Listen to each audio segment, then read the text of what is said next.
The Fair Woman ꯃꯌꯥꯝꯒꯤꯗꯃꯛꯇ ꯄꯨꯗꯨꯅ ꯂꯥꯛꯆꯔꯤ꯫ ꯍꯧꯖꯤꯛꯇꯤ ꯁꯅꯥꯊꯣꯏꯕꯤ ꯄꯥꯎꯅꯝꯅ audio ꯃꯣꯅꯣꯄ꯭ꯂꯦ ꯑꯁꯤꯕꯨ ꯃꯌꯥꯝ ꯄꯨꯝꯅꯃꯛꯇ ꯈꯨꯠꯁꯤꯟꯅꯖꯔꯤ꯫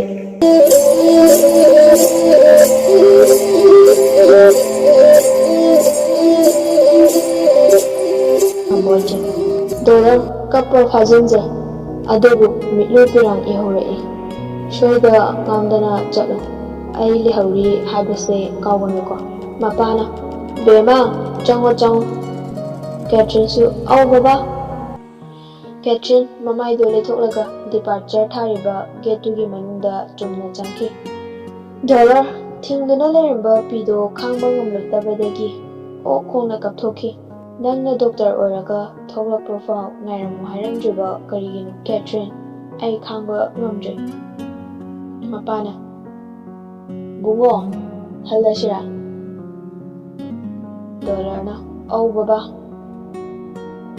ꯗꯣꯂꯔ ꯃꯄꯤ ꯏꯔꯥ ꯇꯩꯊꯣꯛꯂꯒ ꯀꯦꯊ꯭ꯔꯤꯟꯒꯤ ꯃꯄꯥꯒꯤ ꯃꯇꯨꯡ ꯏꯟꯅꯔꯛꯏ꯫ ꯒꯥꯔꯤ ꯊꯧꯅ ꯊꯧꯅ ꯃꯄꯥꯅ, ꯅꯪꯕꯨ ꯑꯩꯒꯤ ꯏꯆꯥꯒ ꯃꯔꯤ ꯂꯩꯅꯕ꯭ꯔꯣ?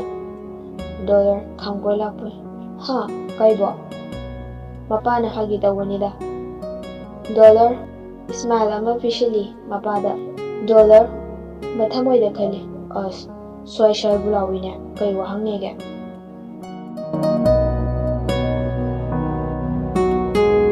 ꯗꯣꯂꯔꯁꯨ ꯀꯦꯊ꯭ꯔꯤꯟ ꯊꯤꯜꯂꯨꯔꯒ ꯃꯌꯨꯝꯗ ꯑꯃꯨꯛ ꯍꯜꯂꯛꯏ꯫ ꯕꯤꯅꯥꯅ, ꯏꯆꯥꯇꯣꯝꯕ ꯄꯤꯇꯔ ꯂꯥꯛꯂꯝꯕꯅꯤ꯫ ꯗꯣꯂꯔꯅ, ꯑꯣ ꯀꯩ ꯍꯥꯏꯔꯝꯒꯦ? ꯕꯤꯅꯥꯅ, ꯍꯩ ꯄꯤꯇꯔꯗꯨ ꯅꯍꯥꯟꯋꯥꯏꯒ ꯏꯃꯥꯟ ꯃꯥꯟꯅꯗꯦ, ꯆꯦꯛꯁꯤꯟꯅ ꯄꯨꯜꯂꯨ, ꯀꯩꯅꯣ ꯌꯥꯝ ꯍꯥꯏꯔꯝꯕꯅꯤ, ꯅꯪ ꯄꯪꯒꯅꯨꯀꯣ꯫ ꯗꯣꯂꯔꯅ, ꯑꯁ ꯑꯩꯈꯣꯏ ꯃꯥꯁꯤꯗꯤꯕ ꯐꯠꯇ ꯂꯧꯁꯤꯡ ꯉꯥꯛꯇ, ꯑꯗꯣ ꯀꯩ ꯍꯥꯏꯔꯝꯒꯦ ꯍꯥꯏꯕꯅꯦ? ꯕꯤꯅꯥꯅ, ꯈꯪꯗꯦ ꯈꯪꯗꯦ, ꯆꯦꯛꯁꯤꯜꯂꯨ ꯍꯥꯏꯕꯤꯔꯤꯁꯤꯅꯤꯀꯣ꯫ ꯕꯤꯅꯥ ꯉꯥꯡꯗꯨꯅ ꯊꯣꯛꯈꯤ꯫ ꯗꯣꯂꯔꯁꯨ ꯃꯥꯒꯤ ꯀꯥꯗ ꯆꯪꯂꯛꯂꯒ ꯋꯥꯈꯜ ꯃꯑꯣꯟ ꯈꯜꯂꯝꯃꯤ꯫ ꯗꯣꯂꯔꯅ, ꯑꯩꯁꯨ ꯏꯁꯥꯒꯤ ꯏꯍꯩ ꯃꯇꯤꯛ ꯆꯥꯅ ꯇꯝꯗꯕ ꯌꯥꯗꯦ꯫ ꯂꯥꯏꯔꯤꯛ ꯍꯩꯍꯧꯕ ꯍꯥꯏꯕꯁꯤꯅ ꯄꯨꯝꯅꯃꯛꯇꯒꯤ ꯖꯣꯏꯅꯤ꯫ ꯅꯨꯡꯁꯤꯕ ꯍꯥꯏꯕꯁꯤꯗꯤ ꯑꯃ ꯆꯠꯈ꯭ꯔꯁꯨ ꯑꯃ ꯂꯥꯛꯀꯅꯤ꯫ ꯍꯣꯏꯗꯍꯦ, ꯅꯨꯄꯥꯗꯤ 100ꯒꯤ ꯃꯄꯨꯅꯤ꯫ ꯃꯔꯤꯡꯅ ꯁꯥꯕ ꯁꯪꯕꯥꯏ ꯅꯥꯝꯃ ꯍꯥꯡꯗꯦ ꯍꯥꯏꯅꯕ ꯂꯩꯔꯤꯁꯤꯕꯣ꯫ ꯑꯩ ꯀꯦꯊ꯭ꯔꯤꯟꯒꯤ ꯋꯥꯈꯜ ꯀꯥꯎꯊꯣꯛꯄ ꯇꯝꯃꯒꯦ꯫ ꯈꯪꯍꯧꯗꯅ ꯔꯤꯡ ꯑꯃ ꯂꯥꯛꯏ꯫ ꯗꯣꯂꯔꯅ, ꯄꯤꯇꯔꯅꯤꯅꯦ꯫ ꯍꯦꯂꯣ ꯄꯤꯇꯔꯅ, ꯃꯤꯅꯥꯏ ꯅꯪꯕꯨ ꯀꯥꯏ ꯆꯠꯂꯨꯒꯦ?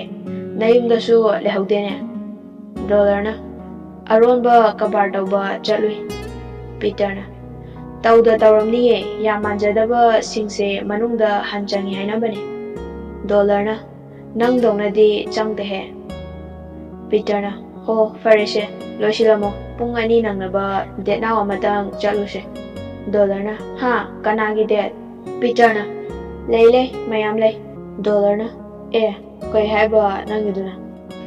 ꯄꯤꯇꯔꯅ, ꯂꯣꯏꯁꯤꯜꯂꯝꯃꯣ, ꯑꯩ ꯂꯧ ꯂꯥꯛꯂꯗꯕꯅꯤ꯫ ꯗꯣꯂꯔꯅ, ꯑꯁ ꯇꯟꯈ꯭ꯔꯦꯗ꯫ ꯄꯤꯇꯔꯅ, ꯁꯠ ꯂꯣꯏꯁꯤꯜꯂꯝꯃꯣ, ꯋꯥꯊꯤ ꯉꯥꯡꯅꯨ, ꯊꯝꯃꯦ꯫ ꯐꯣꯟ ꯄꯠ ꯀꯛꯊꯠꯈꯤ꯫ ꯗꯣꯂꯔ, ꯑꯁ ꯈꯪꯗ꯭ꯔꯦꯗ ꯅꯣꯡꯗꯝꯕ꯫ ꯄꯥꯈꯪ ꯃꯆꯥꯁꯤꯡꯗꯨ ꯃꯁꯥ ꯅꯥꯟꯅ ꯃꯐꯤꯁꯤꯡꯗꯨ ꯁꯦꯠꯂꯤ꯫ ꯏꯔꯨꯖꯕꯒꯤ ꯇꯅꯥꯟ ꯒꯥꯔꯤ ꯃꯆꯥꯗꯨꯗ ꯊꯧꯔꯒ ꯆꯨꯝꯗ꯭ꯔꯤꯡ ꯂꯥꯛꯄꯅ ꯃꯈꯣꯏꯅ ꯎꯅꯁꯤ ꯍꯥꯏꯅꯔꯤꯕ ꯃꯐꯝ ABC ꯔꯦꯁꯇꯨꯔꯦꯟꯠ ꯌꯧꯔꯦ꯫ ꯗꯣꯂꯔꯅ, ꯃꯣꯏꯗꯤ ꯂꯥꯛꯑꯦ ꯍꯥꯏꯕ꯭ꯔꯣ? ꯄꯤꯇꯔꯅ, ꯐꯣꯟ ꯑꯝꯇ ꯇꯧꯈꯤꯒꯦ꯫ ꯗꯣꯂꯔꯅ, ꯅꯨꯄꯤ ꯀꯌꯥꯅꯣ ꯅꯪ ꯀꯣꯏꯔꯤꯁꯦ? ꯄꯤꯇꯔꯅ, ꯃꯁꯤꯡ ꯊꯤꯖꯤꯟꯕ ꯍꯧꯔꯣ, ꯃꯁꯤꯒ 2 ꯁꯨꯗꯣꯏꯅꯤ ꯅꯪꯅ ꯈꯪꯕꯁꯦ꯫ ꯗꯣꯂꯔꯅ, ꯏꯁ ꯂꯝ ꯀ꯭ꯔꯤꯁꯅꯅꯤꯅꯀꯣ?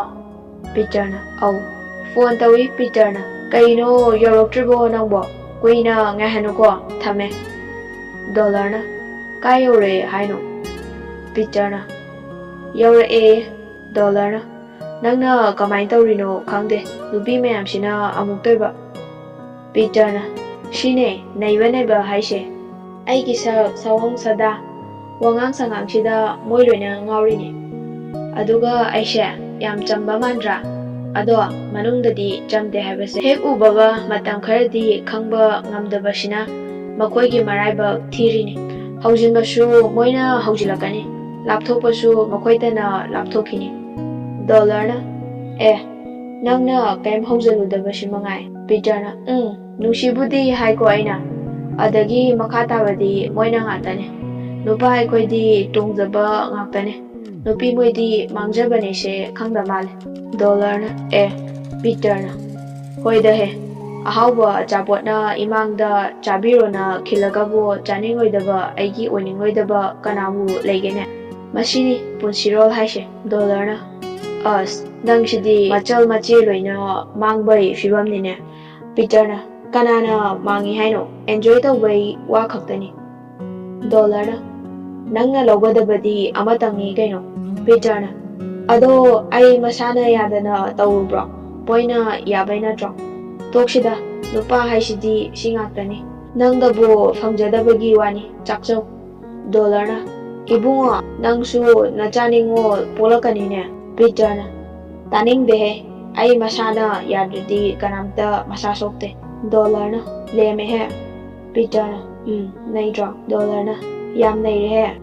Ngangnaringai tanjaduda nupidusu yoksilai. Peter na. Lae he. Dollar na. O ashiro ngairisha. Peter na. Mane masakamay toge. Dollar na. Adum kape. Yaine langtrik langne. Peter na. Amase manawpini. Ashina henbani langba. Dollar na. Manawpishu pamiro nangisha. Peter na. Dollar da mitani he. Asomda chango. Nupi ni do nokfet ka tawraga lai macha mankhay makoy mamangda famlai. Dollar di ngasagay bu yenudabani. Manawpi du hek ubaga madi kokte kongpao tu chungkiba kanghauramde. Mamito lauthoklaga yenglami. Aduga machinde kanghaudana sondokhi. Kai khufazanege. Nupi na. Ha, karibo. Peter na dollar gi masada thengai. Bye. Mana Lily. Aduga mana Senorita. Lily na. Dadi kay ming kawe. Dollar na. Dollar kawe. Peter na. Kay dawrage nakhon ga nikliduna. Dollar na. Aibo. Kashu tawdida. Mayamdo wawanoi. Peter na. Mane. Aigi imanaba aikoigi manaktay habado. Lily na. O. Dollar na. O. Kay tamige madi. Lily na. Handa 12 karini. Dollar na. Senorita haibani ko. Senorita na. Au dada. Dollar na. Ming yam phazai. Senorita na. Thank you. Lily na. Dada shu handa changdi na tay. Karam kan chatoy no. Dollar na. Numit tarani mukta ngay da. Lily na. Kay tawtha doy no. Dollar na. Engineering tawshirana khalamini. Lily na. Yang phayne. Tanjaduda waiter changai. Peter na. Kay shashige. Senorita na. Iyayaye. Peter na. Nuksa su sabani. Ayingba lawarshiko Lily. Lily na. Peter na. Number 10 gishine, 15 gishine, 18 gishine. Mari pibiyuba. Waiter na. Fanisha. Waiter changki. Dollar na. Lily di kay tamige. Lily na. Da aise handa job thabane. Ado khabar chalaktre. Peter na. Mathang senoga fazana thadoklaga loirikani. Dollar na. Adumai tawro Senorita di larishu yam haiba mali. Masaksu yam phazai. Senorita na. Ha, kaibo. Peter ga Lily ga di ingangak na yengai. Dollar na. Soibane. Wa ngangande haige tawbane. Lily na. Yumdashu kaya ngangde. Dollar na. Faye, noy na chinanaw sumaynaga chalishe. Lily na. Ha, karibo. Peter, sign tawrai. Dollar, nokshine. Chana basingdu pusilai. Peter na. Charse. Dollar na. Ikay na gumsiko. Chasilo, Senorita. Senorita na. Oh, dada chage. Peter na. Ikay na dabi. Senorita, chana wakan khali. Shibu ngawjala khangde. Dollar na. Kay khalino mangidubo Senorita. Senorita, tarang chali. Ha, kay sukhande dada se yam pharamdaw male. Dollar, no fet ka tawi. Ha. Manbada nate yam phakrabazan. Senorita, mangaka nomaga. Yam phay. Lily ga Peter ga nokthorai. Lily na. Dollar se yam chame. Thengnabada kawro upa. Dollar na. Kaigi kongdanege imanabai nubibo. Peter na us nangi dong khongang chidi ai kaige tawriko. Dollar na kaidoi kaiduno shibo mina tawnadaba thabaklo. Sum ngangna chabana chanabasu loikre. Peter na kai chakhisige. Lily na yaranida. Senorita na pukaroin thaleda. Dollar na kharaga chakshi kaino. Lily na yarani da. Peter na nangi di horen tongana laibirage bungo. Waiterdo bill yauba chedo puraklaga table da thami. Lishing ama hapchili. Peter na arembado songi oibiro. Waiter na thank you sir. Peter na thokla shira. Lily na au. Asumna chaba thakpa loiraga thoklakle. Lily na da aikhoi amuk chatlukige kona matang chabada thengnarasiko. Dollar na hoi. Lily na phone tawrakpa kaungnuko. Peter na phajana chatluko. Lily na hoi da tonga o seno. Senorita na da chale he. Dollar Peter hoi. Gari thauraga chakhibaga Peter Dollar da onsilaklaga. Peter na nangbu ngawbro seran turan pangangda ngangidubo. Dollar na aina kaidaurage kande wachi dawno manau pise engonda piro masi aina pame. Peter na manau pise nangna pame ba. Dollar no fake ka tauraga mangak nomai au pame. Asengbai manau pise ai pame. Peter na nangna pame haraga aina lauzaro kaina pithokpa ngamba potnena pirage se lauro. Dollar na us wathi dong nangna yanaba kharasilau. Peter na jat amani na nangdia. Dollar na jat kanate aisha tingkhang amana yuriba misak amani. Aduna tingkhang amana yuradi tingkhang amana halu hainaba laidana adu tawge tawbani. Peter na praman panthaiduna kai haiba kaidei tamuiba. Dollar na wathi warem ngangnuba nupa koibra hang. Peter na mi angangdo kamai koidorigi. Dollar na hojikandi class 6 7 dai loina sul kainarabani. Nupi haibase thajai apote maithongi phajabana phajabale pa apote. Peter na nupa koirambadi kamai tawba. Dollar na nangi nakutta laire kaino koigera koirugera asidi aina koirani. Peter na homo se nupa yam thoina ngasidi. Dollar na kushi khara tawakani. Peter na tawo ochalase homo turns to pillar amu onkini. Dollar na kushi nangi naranate aisha aigi life da nakuthinjilakan. Peter na sauraktana tata mamangda thongjinrani. Dollar na thongjiluna kashu kaide. Peter na angawba haise adudan anida wawa noklaga gari tu leptabi thauraga lakpana mayumda yaure. Dollar magi phamungda longna hiplaga wakhal muna khali. Dollar na Catherine di aina fana nushirasu hantak mapoksimagi oiraroi. Kariguma mana ma halakpa ngairamu haradi ai ngaiba yabani. Adu oirasu ai Peter na magi phiman chetli haikini. Hoida ai magi wakhal kauthokpa tamlage. Fare aina Catherine gi mahut Senorita da hantaurage. Kaigumba yarakragana kamai tawba. Hoida nupa machanabu ngamnaba kokhaira loy yadragana farba tala loyena. Peter na Lily da phone tawri. Lily na hello. Peter na dada se yum hek yoropakane tawroklise. Lily na khunungshidi aishu phi hongba loida ngai. Peter na asengbai khunungshima. Lily na hayawai khangnaba taridana. Peter na ado equation ubu nupa koiba. Lily na angangna kamai nupa koiduno. Peter na nang yam ahal simangai. Lily na ai machini gaino. Peter na farese da phi hongukige hakjang sisu chanap laure nang laidana irujahani su nate. Lily na Peter na thamage ko. Lily na hoi phone thamki. Lily na kaino luhongagadi mawase maduna irujana sala. Aikoi badi nongmata kamana irujabidena. Senorita chang'ai. Senona. Kay khalino cha. Lilina. Nataydo iruzabishirana khalini. Senona. Ha. Kayno nang haiduko. Lili. Nofet ka tawraga. Nataydo humangna janap laure. Senona. Che. Nang panganuko. Nupada thazaba thamanu hainabadiko. Lilina.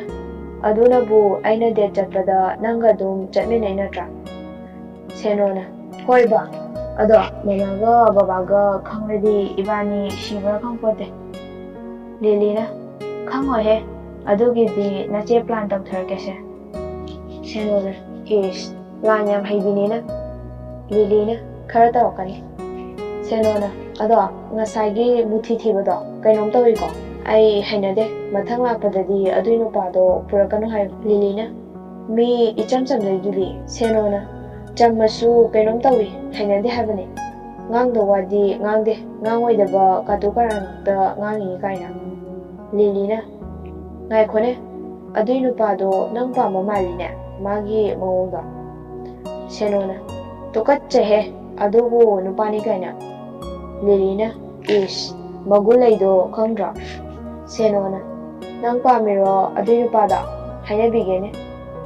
Lilina. Taning deko. Ngayakta pothage thawa inkhangdo khita losel chucho. Senona. Nang minairo aiba nawa unabasu chapiruba thabaksu aina tawdeba ngamjare. Lilina. He nang angang natra angang di ahalna haiba ingadaba. Senona. Chatla hai imada haidok chajani. Lilina. O fagi tawbane. Senona. Sakta jiga. Seno magi phamungda kakhatlaga hipki. Seno hipna wakhal tawi. Aibo ngasai adugumba nupada yum pandi oiradi sijakhigi. Lili hipna fagi tawrai. Aidi jingnakreda nangi wakhalda. Senona.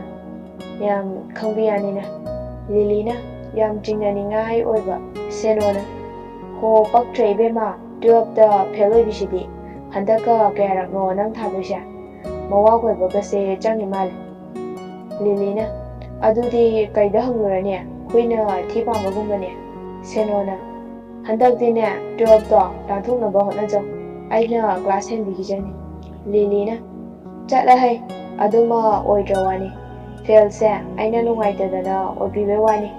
Like krabazani. Like habasidi aina paroina papidabe wani. Handakti nache se kamai tawtharake yengse. Senona. Ha.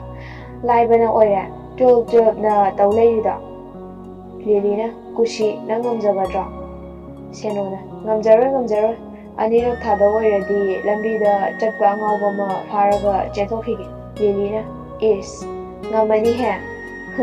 Sakta jiga hayeng oirakladi ikaini khangri. Hoi bema ekhoishu fail oirakani kaina mangda faw khanjarude. Taibangda oirapasidadi upai leitadana laishi. Senona. Haha. Nanga manaja ngampote. Fail oidanaba lairiktum khitang pathokhige. Sunday ni kaina pothamaga fangjadre. Lilina. Haha. Nangishu matam lakhini. Maduda yengnaba tareda. Senona. Sukla hekla piroi. Nupaga amta koijakhiroi. Lilina. Ngamba oijo nachena lepnama bol pirabani. Senona. Ho oijarage. Dollar. Peter khoida laklaga Senorita gi maramda kaino yam hangi. Dollar na kai school da tamino. Peter na kaidoge haino. Dollar na ho lumuge. Peter na benda chatpane. Dollar na chachano koitan tanadoini. Peter na pakte da yamna. Dollar na kai school da tammi haibada siradro nangbo. Peter na ho tolda tambane si oiradi yaraba. Dollar na yam thi yari kaino adude hayengdai lumu yare.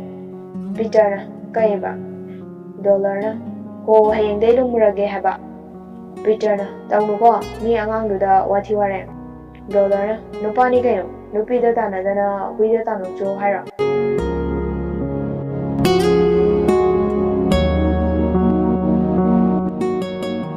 Ngasiꯒꯤ wari asi kari karam tawi haiba makhagi comment section asida feedback oina comment pibiramu amasung loina ꯑꯩꯈꯣꯏꯒꯤ channel ꯑꯁꯤꯕꯨ subscribe ꯇꯧꯕꯤꯗ꯭ꯔꯤꯕꯁꯤꯡꯅ ꯅꯨꯡꯁꯤꯕꯤꯗꯨꯅ subscribe ꯇꯧꯕꯤꯔꯝꯃꯨ ꯍꯥꯏꯖꯔꯤ. Thank you all.